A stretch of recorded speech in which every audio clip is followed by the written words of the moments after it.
Welcome to my media. నేను శ్రీనివాస్ రెడ్డి. మీ పేస్ట్లో ఉప్పు ఉందా అనేది ఒక పాత క్యాప్షన్, కానీ మీ పేస్ట్తోని ముప్పు ఉందా అనేది కొత్త క్యాప్షన్. సో ఎందుకంటే మనం నిత్యం వాడే టూత్పేస్ట్లో హానికరంగా అంటే మన బాడీకి హాని చేసేటువంటి కెమికల్స్ యూజ్ చేస్తున్నారు. తద్వారా పేస్ట్ వాడడం వల్ల అనేకమైనటువంటి వ్యాధులు మానవులకు సంక్రమిస్తున్నాయి. సో ఇందులో ముఖ్యంగా సోడియం లారెల్ సల్ఫేట్ అనేది నురుగ ఏదైతే పేస్ట్లో నురుగ రావడం కోసం ఉపయోగిస్తున్నారు. సో అది ఏదైతే లాలాజలంలోకి ఇంకిపోయి నోటి అల్సర్లకు అదేవిధంగా క్యాన్సర్లకు కూడా కారణమవుతుందని వైద్యులు హెచ్చరిస్తున్నారు.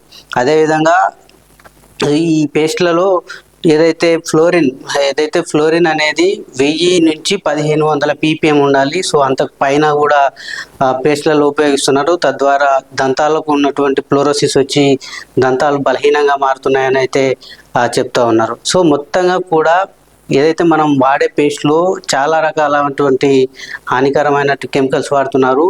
కాబట్టి ఒకవేళ పేస్ట్ యూజ్ చేసే ముందల ఎటువంటి హాని జరగనటువంటి ఫ్రీ పేస్ట్లు కూడా ఇప్పుడు ప్రస్తుతం మార్కెట్లో దొరుకుతున్నాయి. కాబట్టి సో అలాంటి పేస్ట్లనే వాడాలని వైద్యులు సూచిస్తున్నారు. సో తస్మాత్ జాగ్రత్త. Please subscribe my media.